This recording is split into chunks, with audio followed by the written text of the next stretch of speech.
Chers auditeurs, vous êtes à l'écoute des messages de la bonne nouvelle de Jésus transmis à travers les prédications de l'Église adventiste du 7e jour, Église africaine francophone de Bruxelles.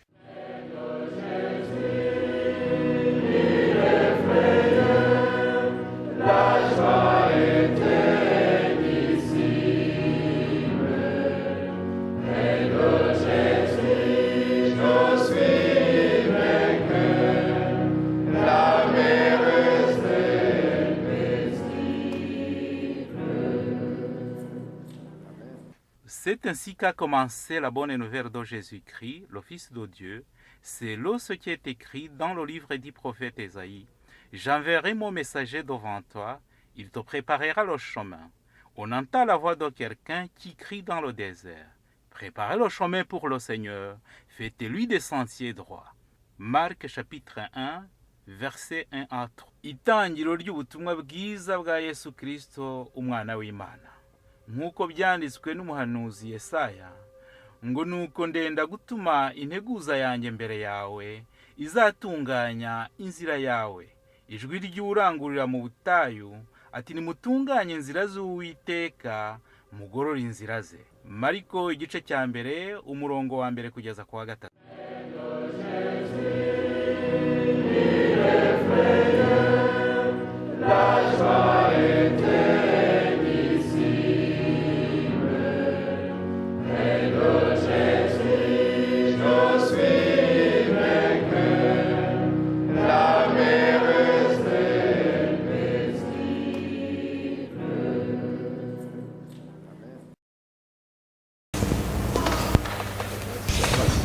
Heureux de vous revoir ce soir. Nishimiye kongera kubabona muri uno mugoroba. Très fraternellement. Nshaka kubasuhuza nk'abavandimwe banjye. Nos amis visiteurs, ils sont là. cyane abashyitsi kandi baza kuva twatangira. Il y a un moment, il semble qu'il y a un problème. Le titre est assez provoquant. Inyito cyangwa se umutwe w'icyigisho tugiye kurebera hamwe usa nkaho mbese ubashungura cyangwa utigisa cyangwa se umuntu yawibaza. Jésus révolutionnaire. Yesu uhindura ibintu. Ça ne va pas. Lorsqu'on parle d'un révolutionnaire, iyo bavuze umuntu uhindura cyangwa se udurumbanya ibintu, on a toujours à l'esprit du négatif. Umuntu yumva yuko ari nk'ibintu bibi. Car pratiquement toutes les révolutions dans notre monde kubera ko iyi si turimo abagiye baza bahindura ibintu ont été des bains de sang. Bagiye babihindura bamenya amaraso. Il y a eu dans chaque révolution des milliers de morts. Ku gihe cyose habayeho kwivumbura byagiye bijyana nuko hapfa abantu benshi ibihumbi n'ibihumbi. Une des plus grandes révolutions a été la révolution française.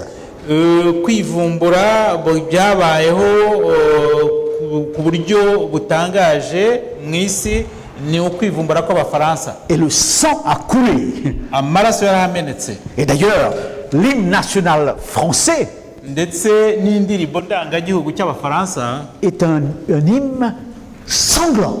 Ni indirimbo ivuga ibyo kumeneka kw'amaraso.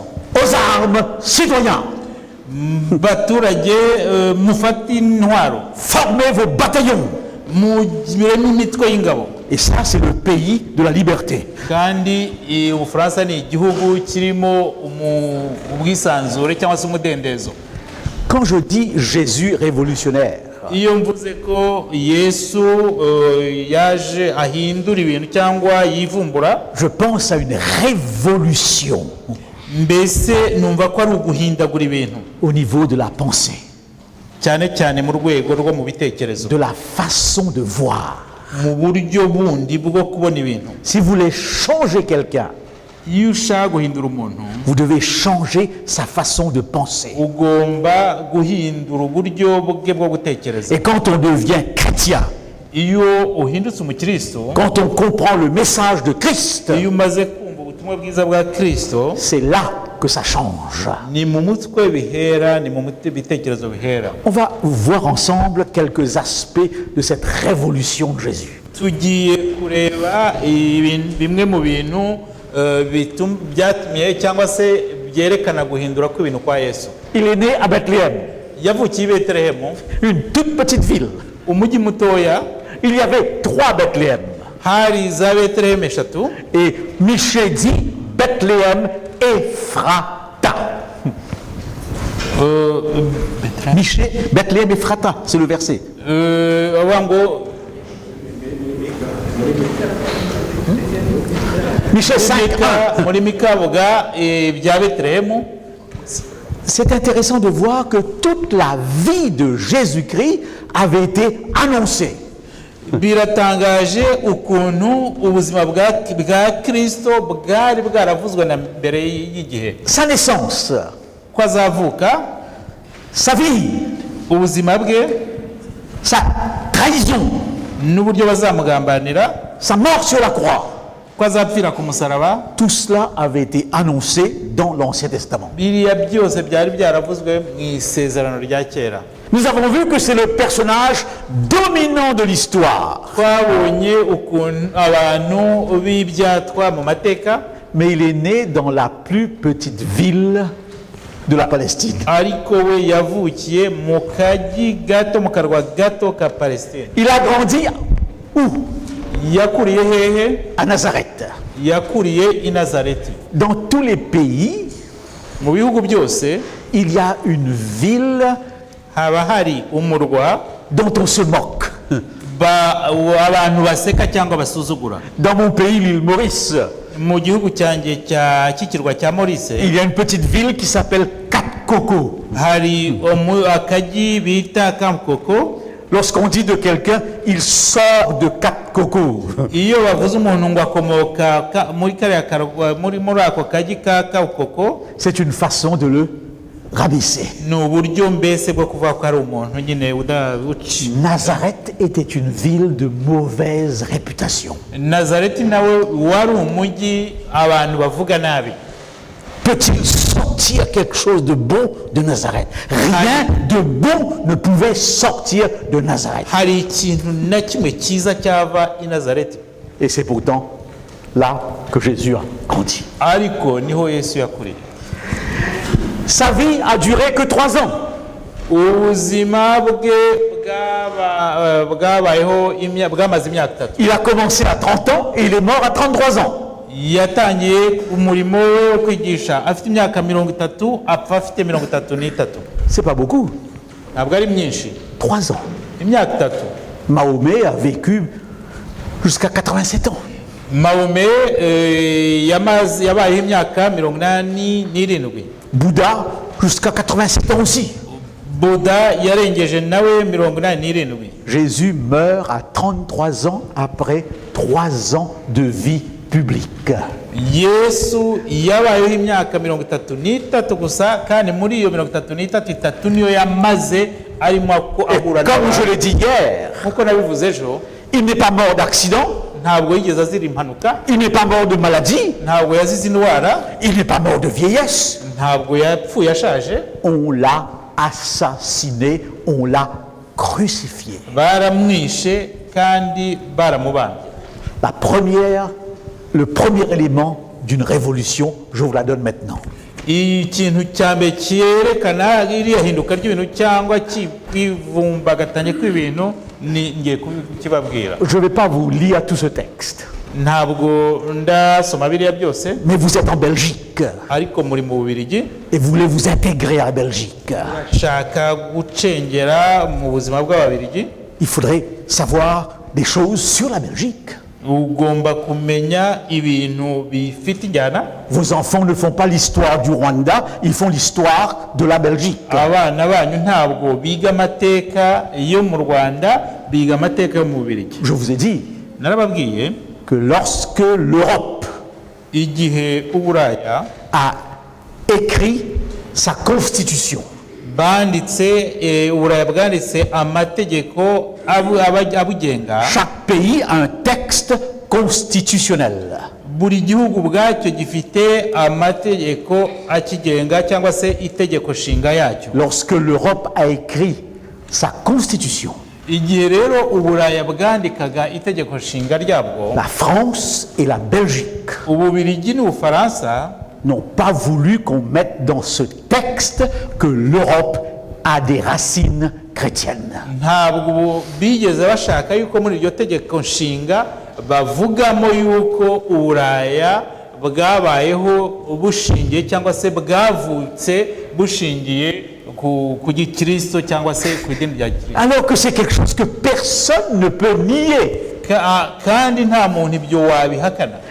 Le christianisme et l'Europe forment un tout.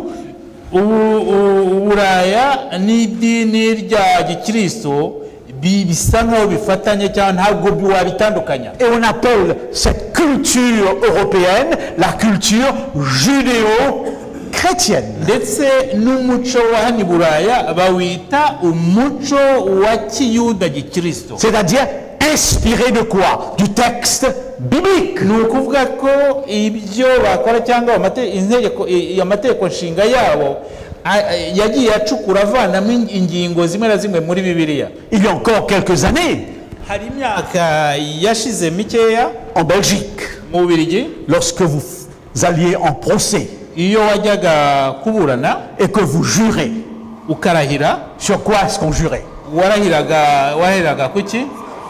Sur la Bible. Warahiraga kuri Bibiliya. Aujourd'hui, non. Ubu ngubu ntibikibaho. Vous jurez sur vous-même. Urahira wowe ku giti cyawe. Mais pendant des années, on jurait sur la Bible qui était l'autorité pour le pays. Ariko mu myaka ya kera yashize bamaze igihe barahira kuri Bibiliya kubera yuko Bibiliya yagengaga igihugu. Et maintenant, écoutez ce que je vais vous dire. Mwumve ibyo ngiye kubabwira. Lorsqu'un professeur d'université iyo umwigisha wa kaminuza a une idée nouvelle politique, iyo afite igitekerezo gishya kijyanye n'ibya politike, sociale, cyangwa se imibereho myiza y'abantu, et même religieuse, ndetse n'ibijyanye n'iyobokamana, pour que cette idée kugira ngo icyo gitekerezo révolutionnaire kibashe guhindura ibintu, passe de l'université bigomba kuva muri kaminuza pour arriver jusqu'à vous, kugira ngo noneho bigere ku muturage wo hasi. il faut au moins 20 ans. Nibura kugira ngo ibyo bigerweho, icyo gitekerezo kibashe kugera ku baturage bo hanze bo hasi, bifata nibura imyaka 20. Il l'enseigne à l'université Yigisha muri kaminuza avant que son enseignement vienne jusqu'à vous. noneho ibyo yahigishije noneho kugira ngo bizabashe kugera ku muturage wo hasi, Qui est le peuple. Qui est le peuple. ku rubanda nyine abaturage. Il faut combien? Basaba iki? 20 ans. Bisaba imyaka 20. Jésus a enseigné que pendant 3 ans. Ariko Yesu we yigishije imyaka 3 gusa. Expliquez-moi comment un homme qui enseigne pendant 3 ans Munsobanurire umuntu wabaye wakigisha imyaka 3 et son enseignement devient ensuite une civilisation. noneho inyigisho ze ugasanga zibaye urufatiro rw'imigendekere cyangwa se imikorere y'ibihugu. On n'a jamais vu ça dans l'histoire. Mu mateka ibyo ntawe byigeze biboneka. 3 ans d'enseignement seulement. Imyaka 3 gusa yo kwigisha. Et on a une civilisation appelée civilisation judéo-chrétienne. noneho abantu bakaba bafite imyitwarire, imigenzereze bita imigenzereze cyangwa se imico ikiyuda gikristo. Et pourtant, Nyamara Paulo a voulu balayer cet enseignement chrétien. yashatse kugira ngo izo nyigisho ziveho. C'est le premier persécuteur des chrétiens.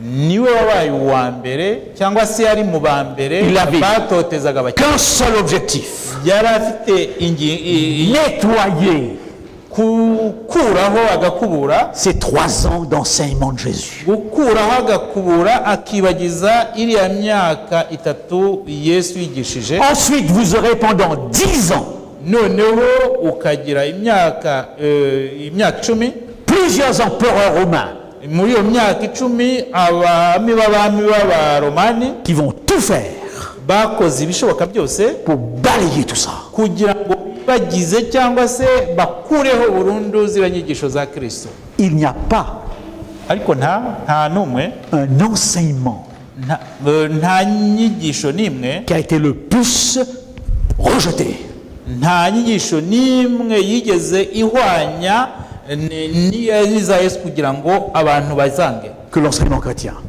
mbese inyigisho ya gikristo. Et pourtant, qu'est-ce qui est arrivé? Ariko byagenze gute? Comme a dit un grand chrétien qu'on a persécuté, nk'uko byavuzwe n'umukristo umwe batoteje, plus vous nous persécutez, ni igihe murushaho kudutoteza, notre sang, amaraso yacu qui est une semence, aragenda akaba imbuto, va se répandre.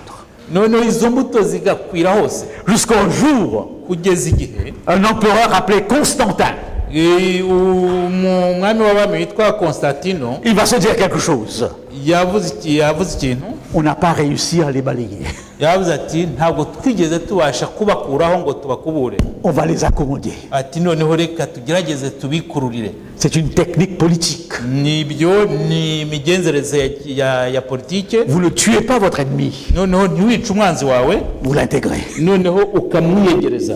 Il y a des politiciens qui font ça très bien. hari abanyapolitike bakora ibyo ngibyo bakabikora neza. Constantin fait de la religion chrétienne la religion de tout l'Empire. noneho uwo Constantino we yafashe idini rya gikristo, noneho arigira iry'ubwami bwe bwose cyangwa C'était une bonne chose, cyari ikintu cyiza, mais une mauvaise chose en même ariko temps. nanone mu bundi buryo cyari ikintu Car c'est à ce moment-là, kuko ni muri icyo gihe lorsque les gens deviennent chrétiens massivement, igihe abantu bose icyarimwe bari babaye abakristo, que l'enseignement perd sa force. niho za nyigisho zagiye zita agaciro.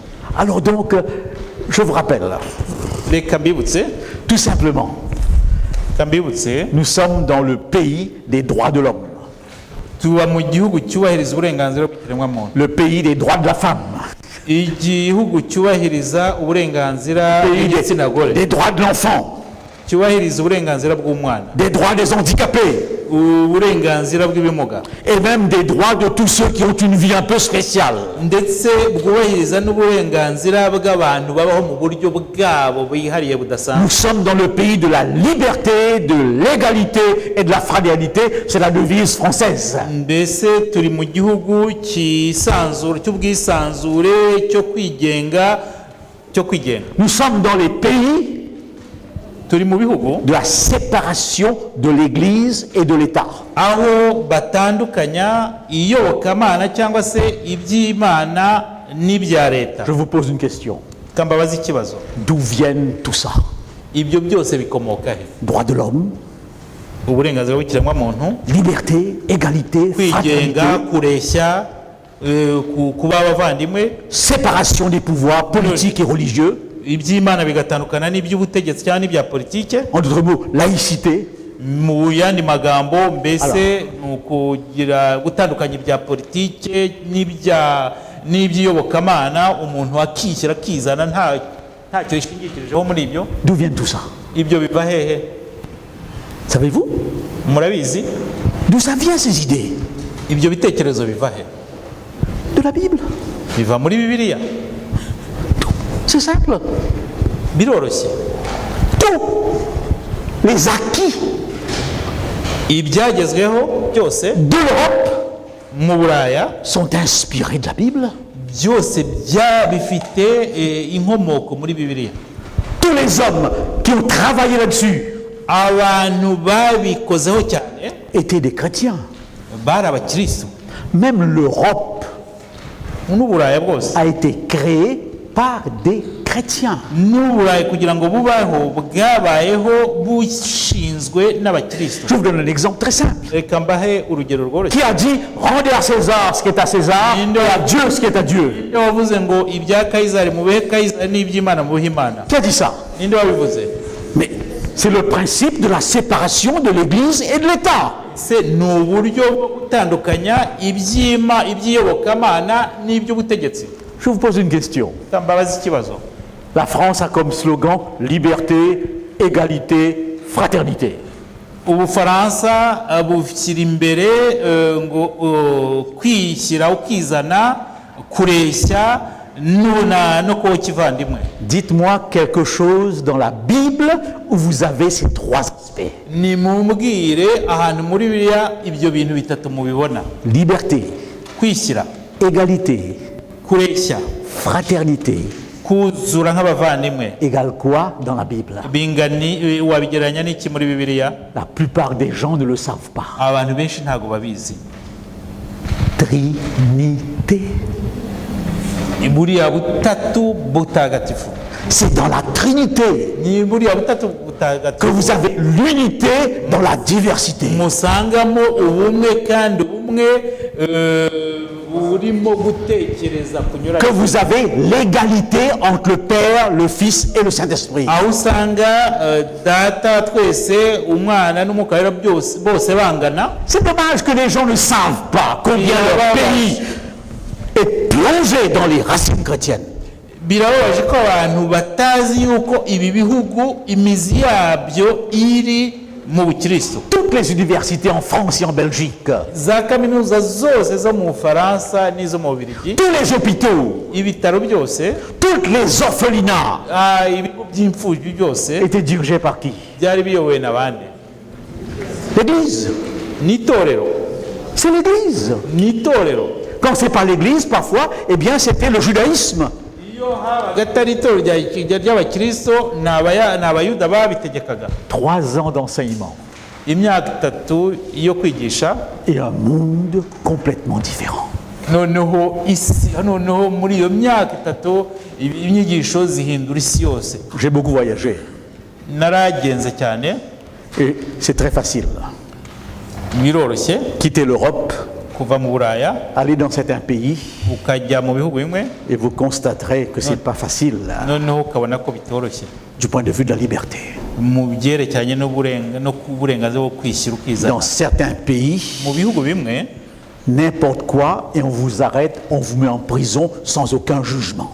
ushobora gukora akantu gato bakagufata bakagufunga ntucirwe n'urubanza. Oui ou non? Nibyo cyangwa si byo? En Europe, Mu Buraya on ne peut pas le faire. ntabwo bashobora kubikora Parce que c'est la liberté, vous avez le droit de vous défendre. kubera yuko ari uburenganzira bwawe bwo kugira ngo wisobanure. Alors, l'enseignement révolutionnaire du Christ Inyigisho za gikristo zahinduye ibintu, se trouve dans 3 chapitres. ziboneka mu bice bitatu. On appelle ces 3 chapitres le sermon sur la montagne. Biriya bice bitatu babyita ziriya nyigisho zo ku musozi. Si vous voulez savoir qu'est-ce qu'un chrétien, Niba mushaka kumenya umukristo icyo ari cyo, c'est pas la peine de faire de grosses études. ntabwo bisaba kwiga amashuri menshi. Vous lisez le sermon sur la montagne. Uzasoma biriya bice ziriya nyigisho za Yesu yatangiye kuri uriya musozi. Je connais un homme qui n'a pas été chrétien. Nzi umuntu utarigezeho Il umukristo s'appelait Gandhi. yitwaga Gandhi, Il était un hindou. yari umwendu mu idini rimwe ryo mu C'est Bahinde. un des hommes les plus influents que le monde a connus. Ni umuntu wabaye icyamamare mu bisi, umwe mu bisi yagize. Et il s'est nourri du sermon sur la montagne. Yifashishije, yize cyane kandi yishingikiriza kuri bizira nyigisho za Yesu. Tous les aspects de la vie sont dans le sermon sur la montagne. Ibintu byose bibana n'ubuzima ubibona muri ziriya nyigisho Yesu yatangiye kuri uriya musozi. Le caractère, Uburyo bw'imiterere, l'influence, kugera ku bandi, la piété, noneho kwizera cyangwa se les priorités de la vie, kugira ibintu by'ibanze mu buzima, les objectifs de la vie, kugira intego mu buzima, les relations entre les uns et les autres, imibanire y'abantu n'abandi, les engagements, gufata ibyemezo, les lois. amategeko, Tout ça se trouve dans le sermon sur la montagne. byose ubibona muri ziriya nyigisho zo kuri uriya musozi. Vous voulez savoir ce que c'est qu'un chrétien? murashaka kumenya umukirisi icyo ari cyo? Vous voulez savoir ce que c'est que l'influence d'un chrétien? Murashaka kumenya ukuntu umukristo ashobora kugira ibyo ahindura cyangwa ku bandi cyangwa se Etc., etc. Lisez le sermon sur la montagne. n'ibindi muzasome zirengeje. Alors, quand Jésus commence à parler, igihe Yesu yatangira kuvuga, qu'est-ce qu'ils ont dit? bavuze ngo iki? Bizarre. Ntibisanzwe ni Il parle avec autorité. aravuga ukabona yuko ibyo ari kuvuga bihamye koko. Et ils disent, il ne parle pas comme les autres. ntavuga nk'abandi. Et alors, on lui pose une question. abaza ikibazo, Quel diplôme que tu as? noneho nibwo bamubazaga ati wize he, impamyabushobozi ufite ni iyihe, De quelle université tu viens? wize mu yihe kaminuza? Parce que c'est comme ça. kubera ko niko bigenda. Votre autorité dépend de votre connaissance. uko wiyerekana, uburyo buhamye wiyerekanamo biterwa n'ukuntu wize cyangwa se n'ibyo uzi. Est-ce qu'il avait un diplôme? yari afite diplome? Est-ce qu'il a été à l'école? Yesu yari yarageze mu ishuri? Est-ce qu'il a été à l'université? yari yarageze muri kaminuza? Non. ntabwo yigeze ajyayo. Bizarre. ni ibintu nyine Et bitangaje, pourtant, il parle avec autorité. ariko yavugaga ibintu ugasanga birahamye kandi Qu'est-ce que ça veut dire? bishatse kuvuga iki? Tous ceux qui parlent avec autorité s'appuient sur quelqu'un. abavuga ubona ibintu bihamye kandi bifite ishingiro usanga bishingikiriza ku muntu. J'ai travaillé 8 ans en Afrique nakoze imyaka 8 muri Afurika, et je sais que dans les villages africains, ce sont les grands-pères qui ont l'autorité. nzi ko mu giturage ku mirwa cyangwa se ku misozi abantu bafite ijambo ni abantu b'abasaza. Lorsque j'étais dans des villages, iyo nabaga ndi muri iyo misozi, avant de commencer ma conférence, mbere yo kugira ngo ntangire ikinyigisho, il fallait demander la permission. nagomba gusaba uburenganzira. À qui? nkabusaba nde? Au chef du village. umutware w'uwo musozi. Je connais beaucoup de blancs qui ont eu beaucoup de difficultés là. nagiye mpuriramo n'ibibazo bimwe na Parce que eux, les grands blancs, kubera ko bo umuzungu il fallait venir devant le chef du village, lui demander est-ce que je peux? niwagomba kujya kuri uwo mutware w'iyo misozi ukamubaza uti ese nshobora? Et pourtant, on ne peut rien faire si on ne voit pas le chef du village. kandi ntacyo washobora gukora utabanje kujya kureba uwo mutware. L'autorité yari afite ubutegetsi, du chef du village, ubutegetsi bw'uwo mukuru w'ako gace, des parents, ubutegetsi du chef du gouvernement. umuyobozi wa guverinoma. Alors, Jésus, quelle est son autorité? yesu we ubutware yari afite ni ubuhe? Lui. we ubwe. Tous les rabbins juifs abigisha bose b'abayuda se référaient à 2 hommes de l'Ancien Testament. bishingikirizaga ku bantu babiri bo mu isezerano rya Lorsqu'il parlait, igihe babaga bari. qui sont ces 2 hommes? abo bagabo babiri ni bande? Moïse, Mosi, ensuite undi Abraham. Aburahamu. Lorsqu'on peut dire Moïse a dit, iyo bavugaga ngo Mosi yavuze, tout le monde ferme la bouche. buri wese yaracecekaga. Alors Jésus va leur faire comprendre yesu nibwo et yabumvishaga, il dit on vous a dit que. yavugaga ati bababwiye ngo, Sous-entendu, Moïse vous a dit. ashaka kuvuga ngo Mosi yababwiye ngo. C'est la plus haute autorité.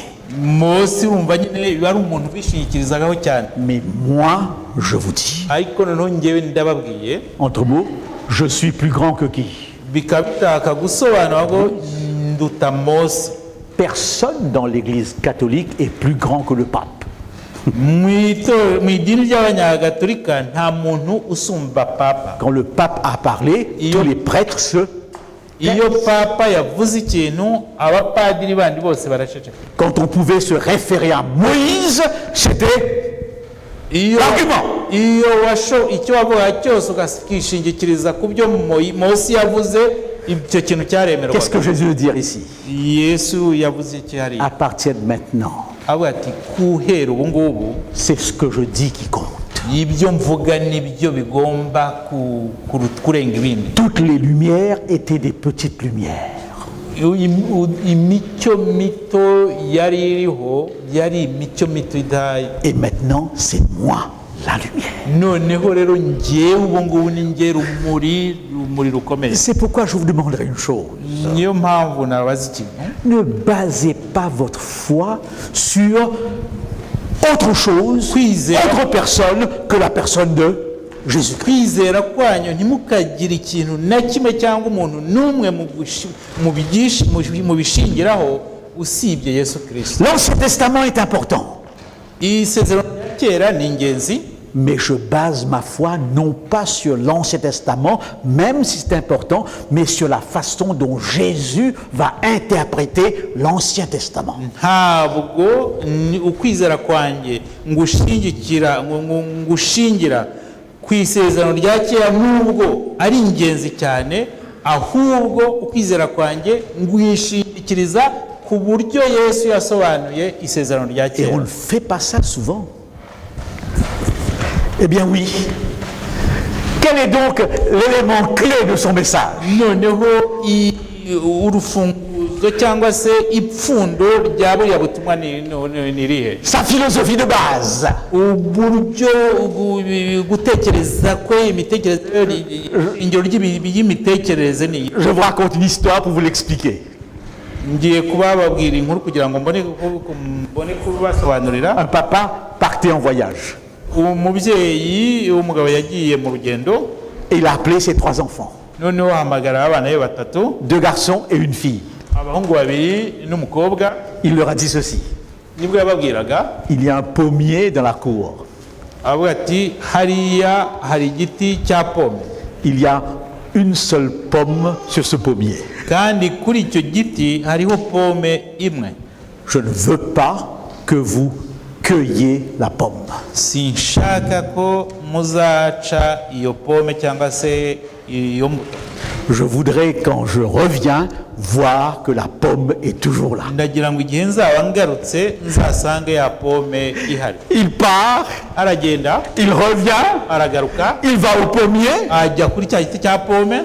Et il se rend compte qu'il n'y a plus que la moitié d'une pomme. Noneho asanga ya pome yari iriho isigayeho ariko ari kimwe cya kabiri cyaragiye. La pomme est là. Pome yari ihari. Mais il n'y a que la moitié. Ariko cyari gisigaye ni iki. Il appelle les enfants. Nibwo hamagaraga abana be. Il leur pose la question. Noneho ababaza ikibazo. Qui m'a désobéi? Avuga ngo ninde utaranyumviye? Tous les enfants restent tranquilles. Abana baratuza. Et là, le papa remarque que la petite fille, sur son visage, il y a quelque chose. Noneho arebye umukobwa we abona yuko hari ikintu kitagenda. Les enfants n'arrivent pas à cacher. Abana burya ntabwo bahisha ibintu. On voit sur le visage. Bashobora kubihisha kuko bihita bibagaragara. Alors le papa est venu vers la fille. Noneho uyise nibwo yazaga aramusanga. Il leur a dit. Nibwo yamubwiraga. Il lui a dit, c'est toi. Avuga ati ni wowe. Et la fille a dit au papa. Umukobwa nibwo yamubwiraga. Tu as dit ne cueille pas la pomme. Yaravuze ngo waratubwiye ngo ntituzasarure iyi pome.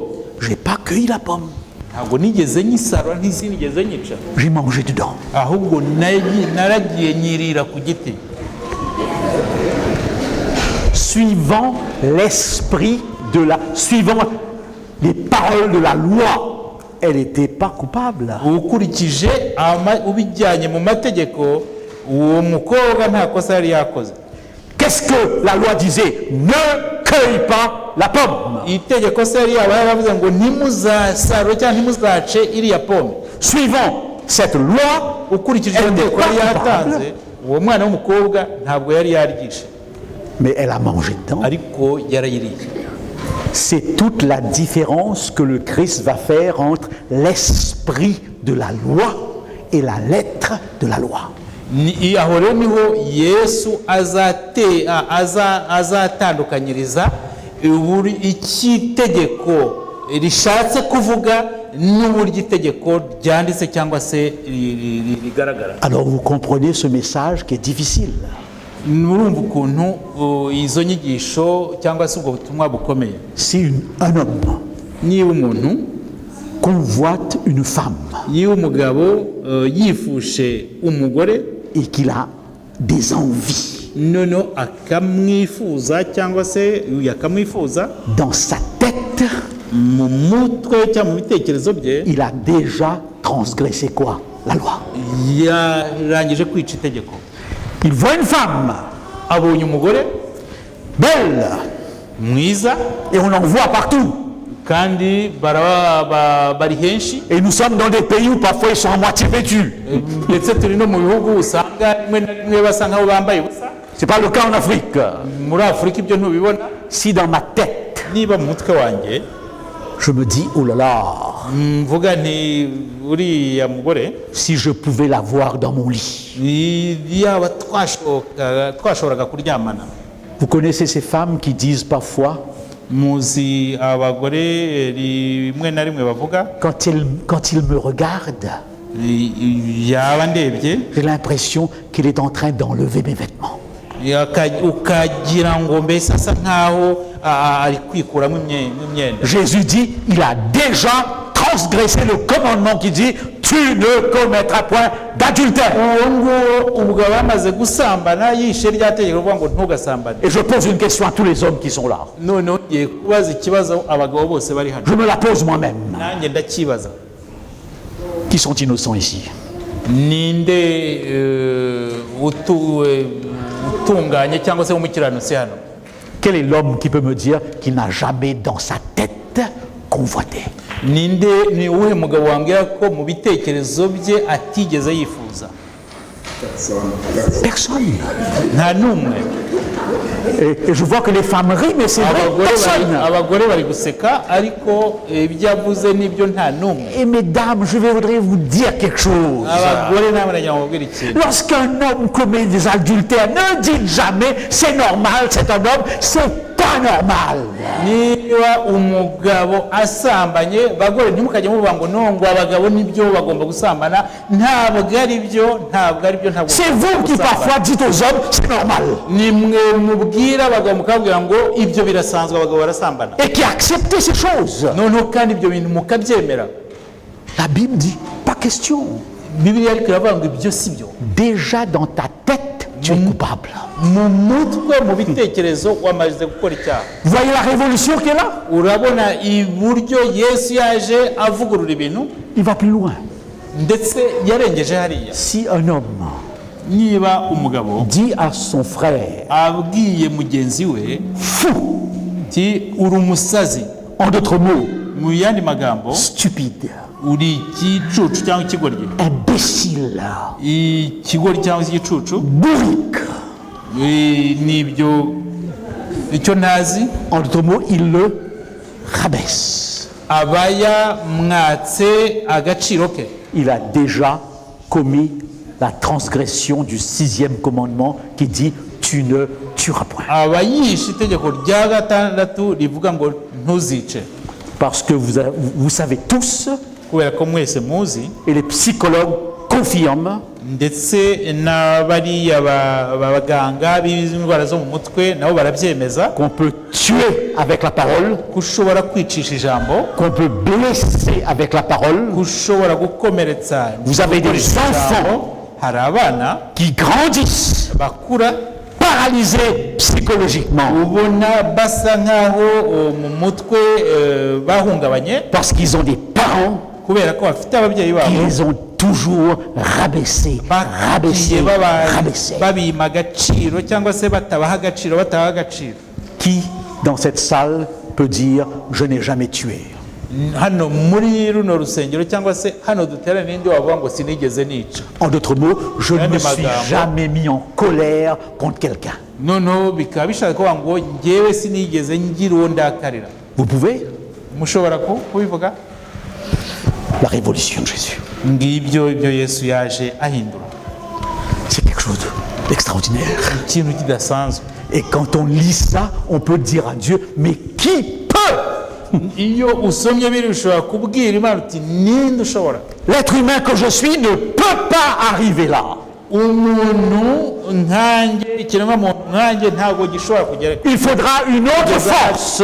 Bisaba kugira ngo biriya ubigere, bisaba izindi Et le mbaraga. christianisme dit, seul Dieu peut vous donner cette kandi force-là. noneho idini ry'abakirisitu rivuga ko Imana yonyine ishobora gutanga izo mbaraga. L'esprit de la loi par rapport à la lettre de la loi. Ce qui compte, c'est le mobile des actions. C'est pas l'action, c'est la pensée qui a fourni l'action.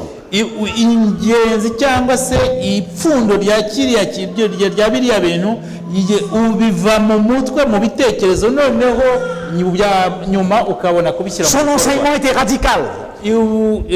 inyigisho ze zari ziri hariya kandi Il dit, vous n'entrerez point dans le royaume des cieux. ntabwo zacaga hirya, avuga ati ntabwo muzigera mwinjira mu bwami bw'Imana. Soyez parfaits comme votre Père Céleste est parfait. muba rero nk'uko so yera. Vous ne pouvez pas servir Dieu et maman et l'argent. ntabwo mushobora gukorera Imana n'amafaranga. Si ton œil est une occasion de chute, niba ugeze aho kugwa, arrache-le. ijisho ryawe rikagucumuza, rikuremo. Si tous les soirs tu regardes des films porno, arrache ton œil. niba buri mugoroba ureba filime z'ubusambanyi, ijisho ryawe urikuremo. Message radical, ni inyigisho zidaca iruhande révolutionnaire. kandi zihindura ibintu. Eh bien oui, c'est révolutionnaire. Et pourquoi il avait de l'autorité? ni gute yavugaga bikijyana? Parce qu'il pouvait dire, qui me convaincra de péché? ni uko yavugaga ati ninde muri mushobora kundega icyaha? Si je pouvais vous parler en étant sans péché, niba arashobora kuvuga nta cyaha afite, mon message aurait eu beaucoup plus de force. nshoboye kubabwira nkababwira kandi nta cyaha mfite, ibyo mbabwira byarushaho kugira imbaraga. Heureusement que vous ne me connaissez pas. ni byiza ko mutanzi, Vous me voyez maintenant. mumbona hano naje kubabwiriza, Mais quand je suis tout seul dans ma chambre, vous ne voyez pas du tout ce qui se passe. ariko iyo ndi jyenyine mu cyumba ntabwo mbona ibyo ndimo. Heureusement qu'on ne voit pas tout. ni amahirwe ko umuntu atabona byose. Vous ne pouvez pas lire ce qui se passe dans ma tête. ntabwo mushobora gusoma ibindi mu bitekerezo. Heureusement. ni amahirwe. Si vous pouviez lire ce qui se passe dans la tête des uns et des autres, iyo mwashoboraga kureba ibiri mu bitekerezo bya bamwe muri mwe n'abandi, si on pouvait lire ce qui se passe dans votre tête en cet instant, on serait étonné. ntiwashobora gusoma ibitekerezo mufite ubu ngubu, yatangara yakumirwa. Seul Dieu peut faire ça. ariko Imana yonyine nishobora kubikora. C'est pourquoi c'est pas la peine d'essayer de tromper Dieu. ni nayo mpamvu ari uguta igihe kugerageza kubeshya. Il voit tout. ibona byose, Même une fourmi noire. Une fourmi noire. n'urutozi rw'umukara Marcher dans le noir. ruri kugenda mu mwijima, Sur une roche noire. rugenda ku rutare rw'umukara. Vous pouvez voir une fourmi noire marcher dans le noir? ushobora kubona urutozi ukarumenya ruri kugenda hijimye, Et sur une roche noire? noneho kandi rukaba ruri gutondagira ibuye ry'umukara. Dieu voit tout. ariko Imana yonyine. Et je ne comprends pas ces chrétiens sinumva abakirisitu qui se cachent devant les hommes bihisha abantu, et qui oublient que Dieu voit tout. noneho bakibagirwa ko Imana ireba byose. Eh bien oui, il était sans péché. nibyo Yesu nta cyaha yari afite. Sa relation avec les autres est révolutionnaire. imibanire ye n'abandi yari imibanire idasanzwe cyangwa ihindura ibintu. Il était un des premiers à dire, laissez venir à moi les petits-enfants. yabaye uwa mbere uvuga ngo nimureke abana bansange. Dans presque toutes les civilisations, mbese imigenzereze cyangwa imikorere y'abantu bose, les enfants ont été les personnes les plus méprisées. muri iyo migenzo y'ibihugu byose cyangwa y'abantu bose, abana bari abantu basuzugura. Aujourd'hui, il y a des lois pour protéger les enfants. ubu ngubu muri kino gihe turimo hariho amategeko arengera abana, Surtout dans les pays chrétiens. cyane cyane mu bihugu by'abakristo. Les enfants. abana. Il va même dire, si vous ne devenez comme des enfants, vous n'entrez pas dans le royaume. yagezeho n'ubwo avuga ati nimutaba hinduka ngo mube nk'abana ntabwo muzinjira mu ijuru. Hier, on a parlé Ejo twaravuze un fondateur religion qui se mêlait avec qui? Les pécheurs. wahimbye idini kandi akaba yaracengeraga mu J'ai banyarwanda. jamais mangé à la table d'une prostituée. Ntabwo nigeze nsangira ku meza amwe n'indaya, Jésus l'a fait. ariko Yesu yarabikoze. J'ai jamais eu une prostituée qui est venue me laver les pieds. Nta ndaya yigeze iza ngo inyoze ibirenge. Vous imaginez ça? Ibyo mwabitekereza? Vous êtes là, dans votre maison, Uri aho mu nzu yawe, une femme arrive, umugore akaza, une très belle Belge, umugore mwiza w'umubirigikazi, et tout à coup, elle se met devant vous, noneho muri ako kanya agahita aza imbere yanjye, elle pleure, noneho akarira, les larmes coulent tout au long de votre jambe, noneho amarira ye agashoka hano ku kaguru kanjye, vous avez un short, noneho wambaye ikabutura, elle essuie avec ses cheveux. noneho agafata imisatsi ye akayahanagura. Je suis sûr que votre tête tourne. ndashidikanya umutwe watangira ukazunguruka. Lisez la Bible avec réalisme.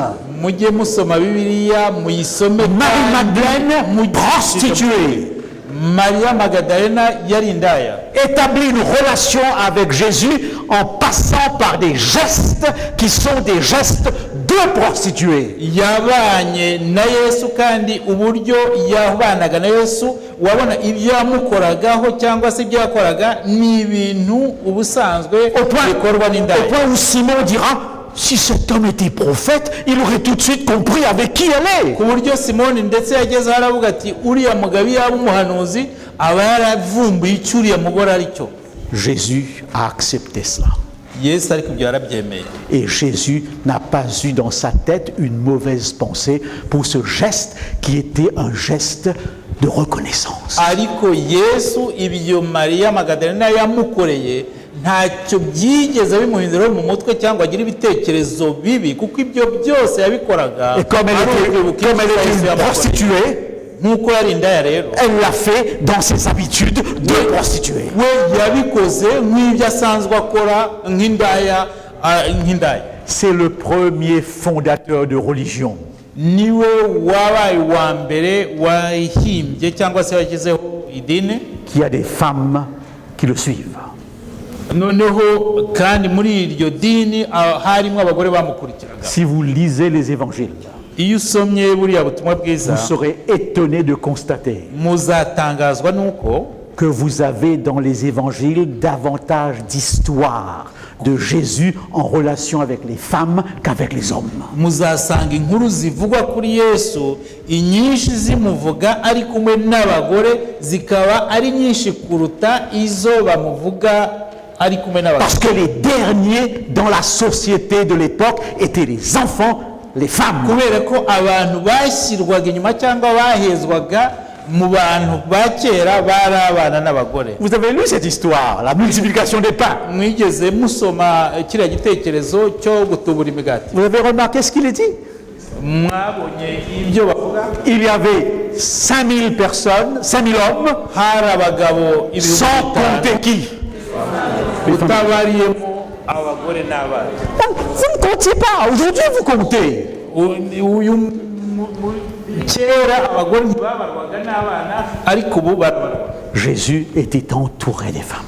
Yesu yarazengurutswe n'abagore. Et je vous rappelle, chers hommes, Ndagira ngo mbabwire bagabo que celles qui ont eu le courage d'aller jusqu'à la croix étaient des femmes. abantu babashije bagize ubutwari bwo kugenda bagaherekeza Yesu kugera ku musaraba bari abagore. Tous les hommes disparus. Abagabo bose bari bahunze. Même Jean est resté très loin. Na Yohane yari birebeye kure. Sauf les femmes qui ont été jusqu'à la croix. Usibye bari abagore bamuherekeje kugera ku musaraba. Jésus avec les malades. Yesu ari kumwe n'abarwayi. Et vous aviez une maladie qu'on ne touchait pas. Hariho indwara abantu batageraga gukora bategeraga. Quelle est cette maladie? Iyo ndwara yari La lèpre. byari ibibembe. La lèpre, Ibirembe. j'étais au Cameroun. Ndi muri Cameroon, Et on a une école au Cameroun à Nangaïboko. Nangaïboko muri Cameroon tuhafite ishuri. On a même une léproserie de l'église adventiste. Hari poserie, la maison de Oui, tu soignes les hari ibitaro bivura ibibembe, ibyo bitaro byari by'abadivantiste. J'ai fait la Sainte Seine avec des lépreux. Nigeze gukora cyangwa gusangira ifunguro ryera n'ibyo bibembe. J'ai lavé les n'abarwayi pieds. bibembe. J'ai lavé les pieds des lépreux. Naba abanyabibembe nabogeje ibirenge. Des pieds qui n'avaient plus de doigts. Ibirenge bitari bigifite amano. C'est une expérience qui est là. Ni ibintu nakoze byansigaye mu mutwe. J'ai pas eu peur. Ntabwo nagize ubwoba. Parce que je sais qu'aujourd'hui, la lèpre n'est pas contagieuse. Kubera ko nzi ko muri kino gihe ibibembe ntibicyane. Mais au temps de Jésus-Christ, c'était une malédiction. Ariko mu gihe cya Yesu cyari umuvumo. Comme le sida au début. Maintenant, c'est plus le cas. Nkuko sida yari imeze ikiza ari usiye kuba bitakivuze. Alors, imaginez-vous quand Jésus a touché un lépreux. Ni murebe mutekereze igihe Yesu yari ari gukora ku mubembe. Sans aucun doute, les gens sont avancés. Byanze bikunze ntashidikanya abantu basubiye inyuma. C'est le premier fondateur de religion qui touche une telle maladie. Yari umwe niwe wenyine mu bashinze amadini bakoze ku bantu barwaye ibibembe. Il choisit des disciples. Ahitamo intumwa. Et qui a-t-il choisi? Ni bande yahisemo. Des gens haut placés? N'abantu bo mu rwego rwo hejuru. Les plus bas. Abantu bo mu rwego rwo hasi. Personne d'entre vous n'aurait choisi cela. Muri mwebwe nta n'umwe wari guhitamo abantu nk'abo. On choisit les meilleurs. Buri gihe usanga bahitamo abantu b'ikirenga. Ceux qui sont connus. Abantu bazwi kurenza abandi. Jésus choisit des inconnus. Ariko Yesu yahisemo abantu batanu. Et ça aussi c'est très important. Kiriya kintu nacyo ni ikintu cy'ingenzi. Lorsqu'on lui dit ta mère est là. Igihe bazaga bavuga ngo nyoko ari hariya. Ta sœur est là. Mushiki wawe ari hariya. Il donne une réponse terrible. Yatanze igisubizo giteye ubwoba. Qui est ma mère? Mama ninde? Qui est ma sœur? Mushiki wanjye ninde? C'est celui qui fait la volonté de mon Père. Nukora ubushake bwa data. Qu'est-ce que ça veut dire? Bishatse kuvuga iki? Que devant Dieu, imbere y'Imana, la race ne compte pas. Ubwoko ntacyo buvuze. La couleur ne compte pas. Ibara ry'uruhu ntacyo La buvuze. tribu ne compte pas. Umuryango uvamo ntacyo buvuze. Même la relation parent n'isano hagati y'umubyeyi n'umwana ntakivuze. qui est importante, Nubwo ari ingenzi, mais n'est pas prioritaire. ariko ntabwo izi imbere. Créé à l'image de Dieu, Twaremwe ku ishusho y'Imana. c'est la seule chose qui fait de moi votre frère et vous ma sœur. Nicyo kuba twararemwe mu ishusho y'Imana nicyo kikugira umuvandimwe wanjye nawe kikakugira Je mushiki ne wanjye. suis pas sûr que tous les chrétiens l'ont compris. Ntabwo nzi neza, ntabwo nizeye yuko abakristo Même dans ibyo byose l'Église, babyumvise. No mu itorero ubwabo il y a encore des conflits sur la race, sur harimo abantu n'ubundi bafite amakimbirane ashingiye ku moko, le statut, ashingiye ku byo umuntu atunze sur la couleur. cyangwa se uko umuntu asa. Oui ou non? Nibyo cyangwa se Je suis convaincu d'une chose. icyo nzi neza ni iki? Le premier signe de la conversion, Ikimenyetso cya mbere cyo kwihana c'est lorsque je peux regarder Dan ni igihe nshobora kureba Johnson sans voir la couleur de sa peau, sindebe uko asa, sans voir la forme de ses cheveux, sindebe uko imisatsi ye iteye, sans voir de quel pays il vient. sinite no ku gihugu avamo. Je peux avoir une discussion avec lui. Dushobora kujya impaka. Oui, Nibyo impaka. mais je ne dirai jamais Ariko sinshobora kuvuga il a tort parce que c'est un Africain. akoze ikosa ari mu mafuti kubera ko ava muri Afurika. Si je dis Niba mvuze il a tort parce que c'est un Africain, ari mu ikosa kubera yuko ari umunyafurika, je l'enferme dans sa race. mpita mufungirana mu bwoko bwe. Et Jésus dit non. Kandi Yesu ibyo arabituza. Vous ne jugez pas un homme sur sa couleur, sur sa race. Ntugacire umuntu urubanza ukurikije ubwoko bwe cyangwa ukurikije uko Le asa. plus petit est à l'image de Dieu. n'uwo hasi kurenza abandi Eh bien oui, yaremwe ku ishusho il n'a pas y'Imana. eu peur de bouleverser les pharisiens, les sadducéens, les hérodiens. C'était les trois grandes religions de l'époque. ntabwo yigeze agira ubwoba byo gutigisa bariya abasadukayo n'abafarisayo. Quand je pense qu'il a dit aux pharisiens, iyo ntekereje ko yabwiye abafarisayo, vous êtes des tombeaux blanchis. aravuga ati muri ibituro byasizwe ibara ry'umweru. Tous les tombeaux étaient peints en blanc. imva icyo gihe zabaga zisizwe irangi ry'umweru, Parce que comme la lèpre, on ne mettait pas les pieds sur un tombeau, la mort est impure. kubera yuko nta n'umwe wakandagiraga kumva, kubera ko imva ni nka harimo urupfu, yari nk'ibibembe. Tombeau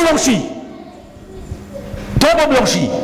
ibituro byasizwe irangi ry'umweru. Pourriture. mwaraboze. Et vous comprenez murumva qu'il préparait sa mort. murumva ko avuga ayo magambo yarimo ategura urupfu rwe. Eh bien oui, je ne vais pas m'y attarder, mais c'est important. hari ibyo ndatindaho nubwo ari ingenzi. Il respectait la loi. yubahirizaga amategeko. Il a eu beaucoup de conflits sur la question du sabbat. yagize impaka nyinshi ku birebana n'isabato. Il observait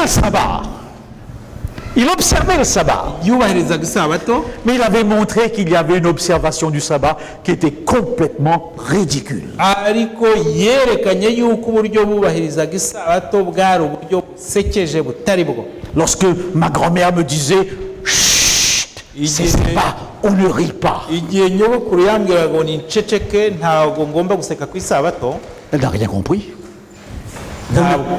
ntacyo yari yarigeze yumva. Le sabbat est un jour de joie. iyi sabato ni umunsi w'ibyishimo. Nous sommes une église turi itorero qui a inventé beaucoup de lois sur le sabbat. byashyizeho amategeko menshi arebana n'isabato, On veut s'assurer de bien l'observer. kugira ngo barebe isabato yubahirizwe neza. Alors on y met des lois et des lois et des lois. noneho bigatuma bashyiraho amategeko n'amategeko. Moi j'ai grandi dans une église où le sabbat, on ne prenait pas un bain à la mer. nakuriye mu itorero aho tutashobora kujya koga ku isabato mu nyanja. Un jour un missionnaire voit un autre missionnaire. rimwe umuvugabutumwa w'umunyamahanga abona umuvugabutumwa. Ça se passe au Rwanda. ibyo byabaye mu Rwanda. Il y a un très beau lac au Rwanda. hari ikiyaga cyiza. Le lac Kivu, c'est ça? Oui, ikiyaga cya Kivu. C'était au bord du lac Kivu. bari ku kiyaga cya Kivu. Et il y avait un missionnaire qui était en maillot de bain. noneho hari umuvugabutumwa w'umuzungu wari wambaye imyenda yo Avec kogana. tous ces appareils de plongée. noneho yashyizemo n'iyindi myambaro yo Et kugira ngo abashe notre kwibira. missionnaire qui lui dit, noneho haza undi muvugabutumwa aramubwira, comment? bishoboka bite? C'est le sabbat. ni ku isabato. Où tu vas avec ton maillot? iyo myenda yo kogana urayijyana. Quel exemple que tu donnes aux Africains? urugero uri guha abanyafurika ni uruhe? Les Blancs voulaient toujours l'exemple aux Noirs. buri gihe nyine abazungu bumva ko bari gutanga urugero cyangwa kwigisha abirabura Pour leur dire quoi faire, comment faire, etc. kugira ngo babere ko bagomba gukora ko bagomba kwitwara. Ils ont apporté l'évangile, ils ont apporté ici leur culture. bazanye ivanjiri ariko bazana n'imico yabo. Et parfois l'évangile et la culture, c'est pas la même chose. ariko kandi akenshi cyangwa rimwe na rimwe imico n'ivanjiri ntabwo bihuye. Quand il fait chaud et mettre une cravate, c'est pas l'évangile ça, c'est la culture. iyo hashyushye ugakubitamo ikaruvati ntabwo ibyo ari ubutumwa cyangwa se ivanjiri, ahubwo ni umuco. Oui, je vois sur sa cravate Jésus-Christ notre sauveur. ndabona ku ikaruvati handitseho ko Yesu umukiza. Mais ça c'est la culture occidentale. ibi ni iby'abanyamahanga, C'est pas Jésus. ntabwo hano ari Yesu. On a été imprégné, on n'arrive même plus à faire la différence. tugeraho ntitumenye no gukora itandukaniro. Et voilà l'autre qui allait nager. nuko wa muvugabutumwa wari ugiye, wa muzungu wari ugiye Dis à l'autre koga. missionnaire, et toi où tu vas? noneho abaza mugenzi wabo ati ese wowe Lui il ugiye? était en cravate. uwo yabazaga we yambaye ikaruvati. Je vais sur la montagne.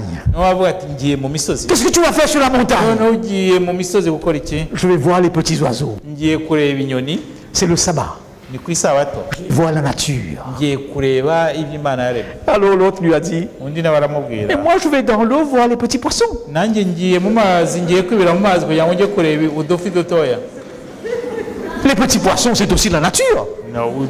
Udufi natwo two mu mazi ni ibiremwa by'Imana. Revoyez votre observation du sabbat.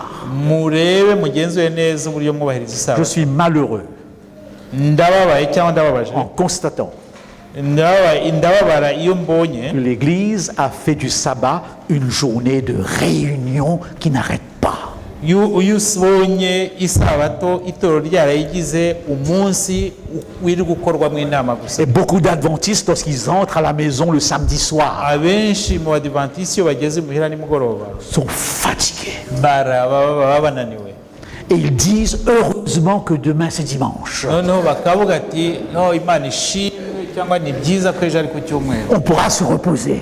nibura tuzaruhuka. Et je me demande c'est quand le jour du repos. Noneho nkibaza nti umunsi w'ikiruhuko ni uwuhe? Jésus a montré combien, n'est-ce pas, comment il fallait observer le sabbat. Yesu yerekanye uburyo bagomba kubahiriza isabato. Alors le samedi, il allait à la synagogue. Ku isabato yajyaga mu isinagogi, Il guérissait, yakizaga abantu, il adorait. Et agahimbaza, il faisait surtout du bien aux autres. noneho akagirira neza abandi. Et Jésus dit encore, Yesu yongeye ce kuvuga qui est important, c'est ce qui sort du cœur. icyangombwa cy'ingenzi ni ikiva mu mutima. Toujours une religion qui part, eh bien, du cœur. Idini riva mu mutima. Et il dira que les vrais adorateurs adorent en esprit et en vérité. Noneho azavuga yuko abasenga by'ukuri, abahimbaza by'ukuri basenga mu kuri kandi no mu mwuka. Le bâtiment n'est pas sacré, Ntabwo inzu yera, c'est du ciment. ni sima, C'est vous qui êtes sacré. ni mwebwe ubwanyu ahubwo mwera. On n'a pas toujours compris ça. Ntabwo Tous ces enseignements sont révolutionnaires. inyigisho ze zose zaje zihindura ibintu. Alors, pour trois raisons, la crucifixion se prépare. Et je vais terminer. Impamvu eshatu: Parce qu'il violait le sabbat. kubera ko yicaga isabato, Parce qu'il prêchait que tout le monde a droit au salut, pas les juifs seulement. kubera ko yibwira ko abantu bose bashobora kubona agakiza, ko agakiza atari ak'abayuda gusa. Et surtout parce qu'il s'est déclaré quoi? Dieu. Noneho yari yariyise n'Imana. Et la quatrième chose, il a été, lorsqu'on lui a dit, est-ce en ce jour que tu rétabliras le royaume d'Israël, il a fait comprendre qu'il n'était pas venu comme un politicien pour rétablir Israël. Igihe bamubazaga bati ni ryari uzasubiza Isirayeli uburenganzira bwayo cyangwa ubwami bwayo, yavuze ko wataje gukora Et politiki. bien sûr, ces critiques des pharisiens, des sadduciens, des hérodiens avaient créé une sorte de conflit. Birumvikana ko gukomeza kujya impaka no guhinyura imikorere y'abasadukayo n'abafarisayo byatumye bamwanga. Il y a un chanteur que j'aime très bien, il est mort. Hari umuririmbyi nkunda cyane yarapfuye, Il a une chanson qui dit ceci: afite indirimbo ivuga celui qui dit la vérité, on va l'exécuter. uvuga ukuri bazamwica. Il y a des vérités que le monde ne peut pas supporter. Hari ukuri isi itihanganira. Et une vérité qu'on ne peut pas supporter, c'est que nous sommes tous égaux. Noneho rero ukuri abantu bati isi itihanganira nuko abantu twese Je regarde des messages sur mon iPhone, je rigole. Iyo ndebye Je rigole. iyo ndebye kuri ibintu mbo kuri iPhone ndaseka. La France est championne de France, championne du monde. Iyo ubona Ubufaransa ubu ngubu bwegukanye igikombe cy'isi umupira w'amaguru, Messieurs, les 11 joueurs, abakinnyi 11, vous avez 2 Français. muri bari abakinnyi 11 bakinnye harimo Abafaransa 2 gusa. Oui ou non? Ni byose ibyo. Quelqu'un a dit c'est l'Afrique qui a gagné, pas la France. Umuntu yaravuze ati ni Afurika yatsinze ntabwo ari Ubufaransa. Et chose étonnante, Ikintu gitangaje, s'il y a une occasion ni ubundi buryo nibuboneka où en France, mu Bufaransa tous les Africains sont à l'honneur, tous les Africains sont à l'honneur, abanyafurika bose bahawe icyubahiro, c'est lorsqu'ils gagnent la Coupe du Monde. C'est lorsqu'ils gagnent la Coupe du Monde. si C'est lorsqu'ils gagnent la Coupe du Monde. abanyafurika barubahwa iyo batwaye igikombe. Là, tout le monde est français. hariya bose n'abanyafurika bose bahinduka Et abafaransa, aussitôt que la Coupe du Monde est finie, ariko iyo ibi mikino y'igikombe irangiye, les Umtiti, les Bappé, tout cela ayo moko yose sont des Noirs d'Afrique. araza noneho bakabita bose, bariya bose babita abirabura.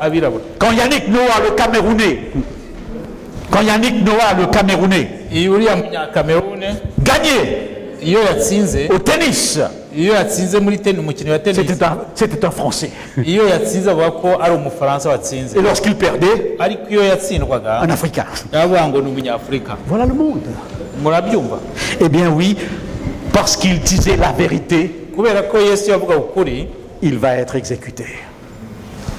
Il va être- barabimujijije. Tous les hommes qui ont voulu dire la vérité comme le Christ ont été assassinés. Abantu bose bashatse kuvuga ukuri nk'uko Yesu Un des yakuvugaga premiers, barishwe. c'est Gandhi. Umwe muri bo ni Gandhi, Parce qu'il s'était identifié en Inde, vous avez des castes. kubera ko mu Buhinde aho avuka hari amoko cyangwa se, Et la dernière caste s'appelle les intouchables. noneho rero ibyo bice by'imiryango cyangwa ibyo bice byo mu Bahinde, abari hasi cyane basuzuguritse babitaga abadakorwaho, Les parias. abantu bashyirwe bahawe akato. Et Gandhi s'est identifié. Noneho Gandhi we rero yaragiye abaho nk'abariya bahawe akato, Il a été assassiné. barabimujijije, yarapfuye. Le premier grand assassinat indien. Ubwicanyi bwabereye mu ntuza mu Un autre, Martin Luther King, undi wa kabiri ni Martin Luther King, qui avait un seul message. wari ufite ubutumwa bumwe, Blancs et noirs sont aussi tous enfants de Dieu. yavuga ko abirabura n'abazungu bose ari abana b'Imana. Vous connaissez un peu Martin Luther King, Muzi ko byagenze, assassiné. nawe baramwishe. L'Africain, Uriya munyafurika je ne sais pas comment est-ce qu'il n'a pas été assassiné. ntabwo numva ukuntu nawe batamwishe. Tous ces hommes sont les hommes les plus importants de notre histoire. Bariya bantu nabo mu mateka, abanyamateka yacu, J'étais presque sûr nari nzi neza, nasaga nkaho mbizi neza que Mandela serait assassiné. ko Mandela bari kumwica. Pendant 25 ans dans sa prison de Soweto, Igihe yamaze imyaka 25 afungiye i Soweto, où j'ai été, narahageze, il a réfléchi sur une seule question. yatekereje ku kibazo kimwe. Comment ne pas me venger?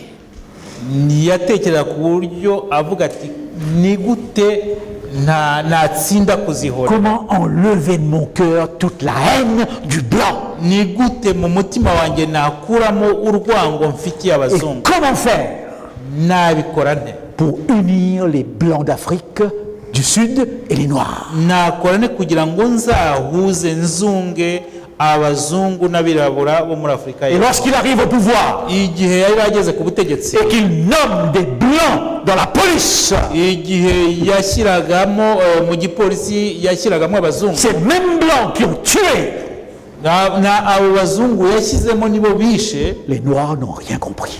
nibo bishe abirabura, kandi noneho abirabura ntabwo bumvise ibyo Mandela ari gukora. Mais il avait compris le message du Christ. Ariko we yari yaramenye, yarasobanukiwe On n'a jamais su quelle était sa inyigisho religion. za Kristo.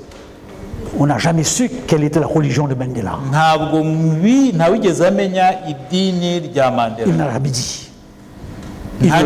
Mais il a grandi dans des écoles chrétiennes. Ariko ibyo byose yize kandi akurira mu mashuri ya gikristo. Bravo pour l'Afrique qui ne l'a pas assassiné.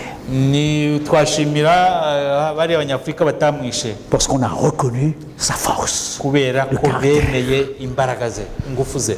En Birmanie, Muri Birmania, cette petite dame, uriya mugore elle aussi, elle n'a pas été assassinée. nawe ntabwo yapfuye, yishwe. Vous la connaissez. Muramuzi. Malheureusement, Gusa ikibabaje, on la reproche. bamunenga parce que la Birmanie bouddhiste kubera ko muri Birmania a na chassé ababudiste environ 700 000 musulmans.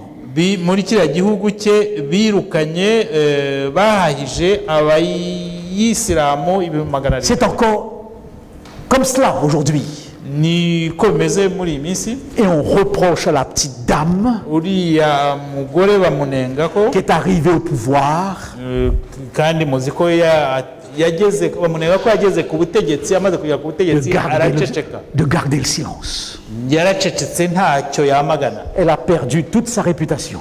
uko abantu bari bamuzi neza byose byarayoye. Aussitôt arrivée au pouvoir, elle a changé kubera ko akigera ku butegetsi yahise ahindura sa façon de voir. yahinduye uburyo yabona. Eh bien oui, un jeune homme à cheveux longs grimpait le Golgotha.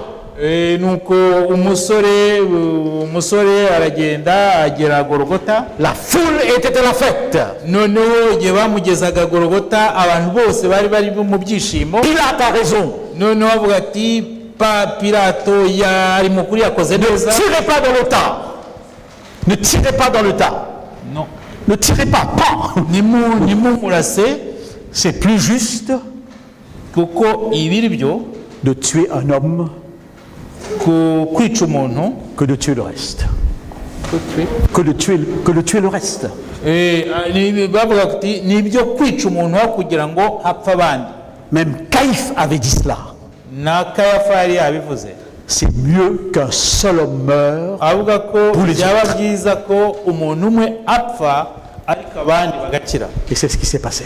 niko byagenze. Il a dit des vérités tellement fortes qu'on va le crucifier. yavuze ukuri kurengeje ku buryo yabisize. Connaissez-vous Jésus-Christ? Connaissez-vous Jésus-Christ? muzi Yesu Kristo. Voilà le Jésus en qui nous croyons. reba uriya Yesu twizera. Un révolutionnaire. umuntu wahindaguye ibintu. Et la question que je me pose, ikibazo nibaza, est-ce qu'il a révolutionné ma vie? mbese mu buzima bwanjye yarabuhinduye. Amen. amen. Mana yacu data wacu, Une fois de plus ce soir, nanone muri uno mugoroba nous avons considéré cette vie de Jésus-Christ. twarebeye hamwe ubuzima bwa Yesu Kristo. Il a révolutionné le monde. yahinduye isi. Même si aujourd'hui le monde ne le reconnaît plus. nubwo muri iyi minsi muri kino gihe turimo isi itabyemera, Mais il y a une question qu'on se pose. hari ikibazo twibaza. Est-ce qu'il a révolutionné nos vies? mbese yahinduye ubuzima bwacu?